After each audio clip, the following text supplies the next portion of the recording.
Hi guys, it's me Mae Cel, and welcome back to my YouTube channel. So for today's video, I'll be doing my room makeover.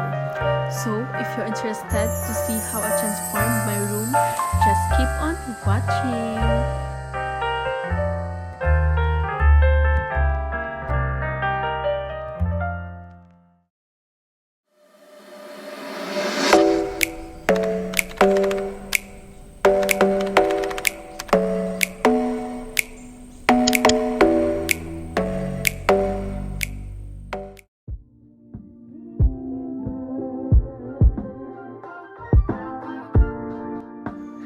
To start, ay naghanap muna ako ng mga ideas sa Pinterest because I want a boho, minimal, and light and airy kind of room.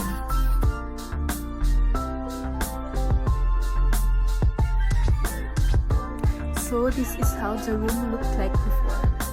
As you enter my room, ay bubungad ka agad sa yung napakalaking cabinet na to na hindi ko nagustuhan kasi masyadong malaki yung space na na-occupy niya.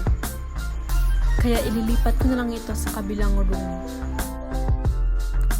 Napakasikip ng room kasi there's a lot of stuff na nakatambak dito. Kung napapansin nyo din yung wall niya is meron siyang iba't ibang design ng wallpaper. Natatanggalin ko din mama. And I will just repaint the wall.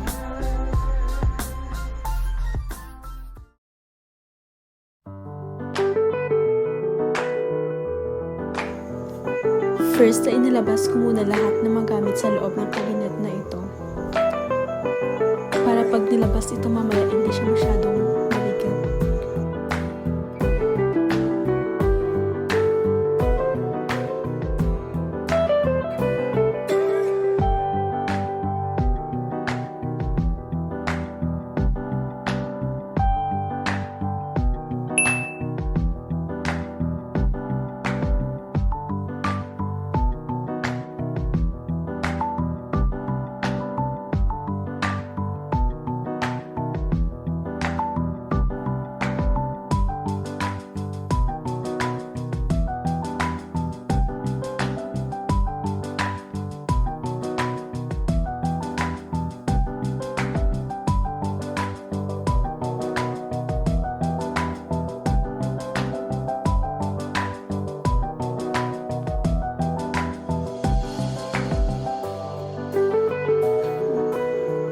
Tinanggal ko na rin lahat ng mga wallpaper.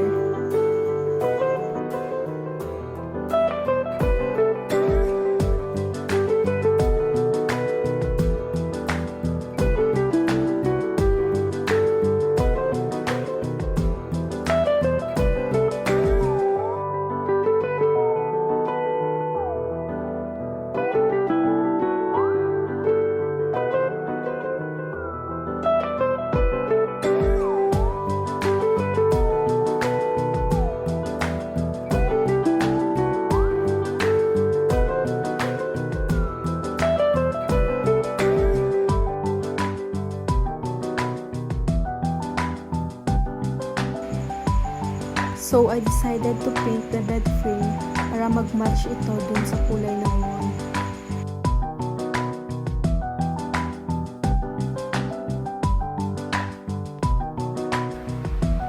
After I painted the whole room, ay pinasok ko na rin some of the furnitures na kakailanganin ko sa loob ng aking room. I also made this vanity table before, but I wasn't able to film it. This dresser ay kulay green talaga ito, but I just painted it white.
Naglagay lang din ako ng mga frames sa wall.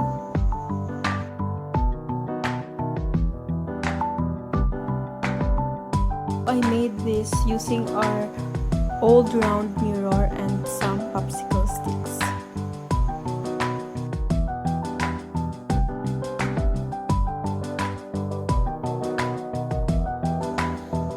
Naglagay lang din ako ng mini bench sa corner na ako din mismo yung gumawa. Naglagay lang din ako ng snake plant sa gilid nito.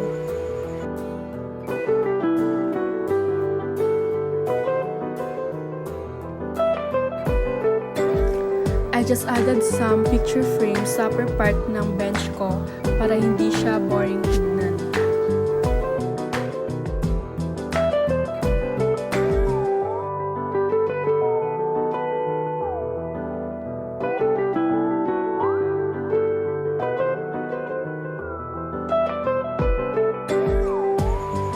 I just covered the back door ng wallpaper para malinis siyang tignan, at it also serves as my accent wall.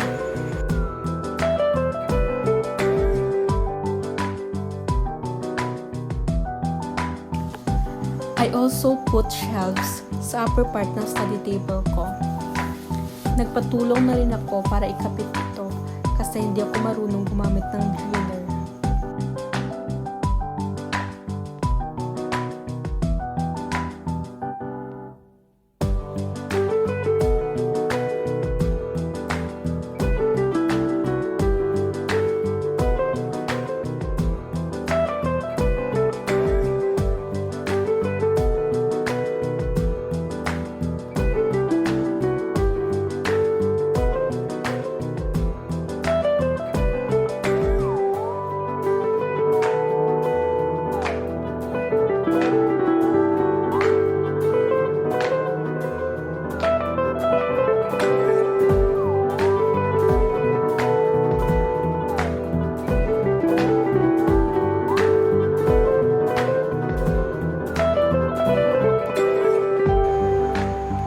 Naglagay lang din ako ng mga frames at mga decors sa shelves na pinagawa ko.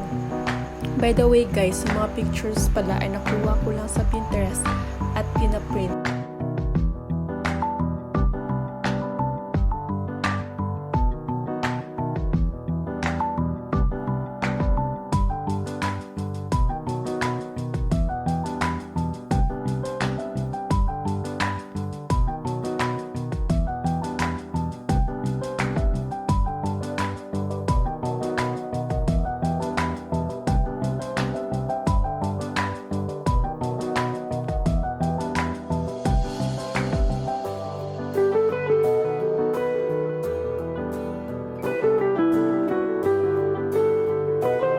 For my desk, I just put this small grid to put some of my reminders and notes.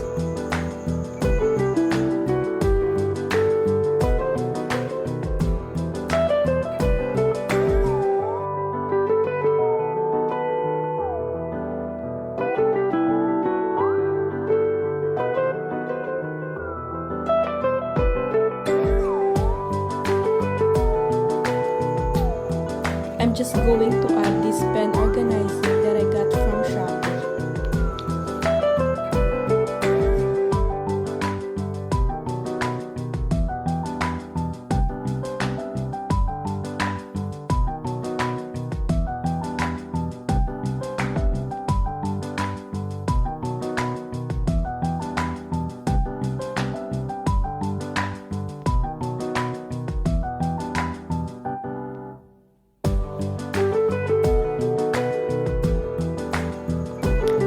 I also made this side table. Naglagay na din ako ng isang frame at isang plant. At sa lower part ng side table ay naglagay lang ako ng mga books.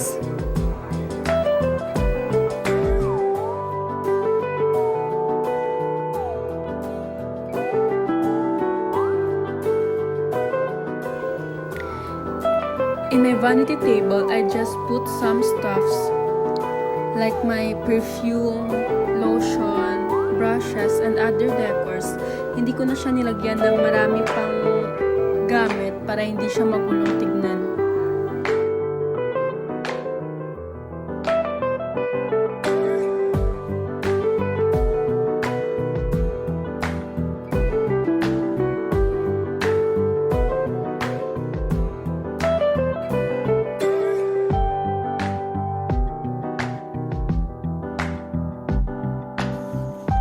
I got these vanity lights from Shopee for only 349 pesos.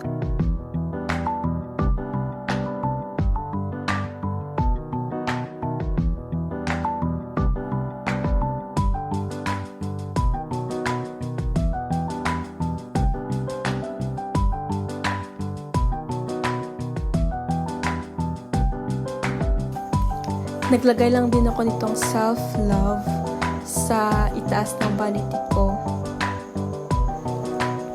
I always see this in Pinterest and I'm glad that I found one at Novo for only 60 pesos.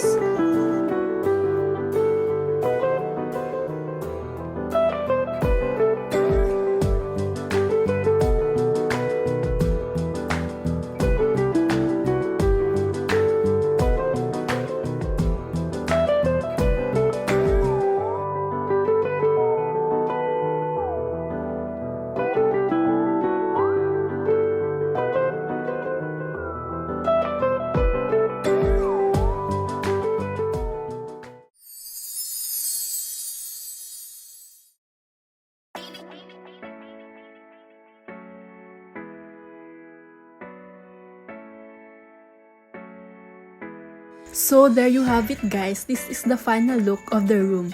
I really love the result of the makeover. It matches my dream Pinterest room.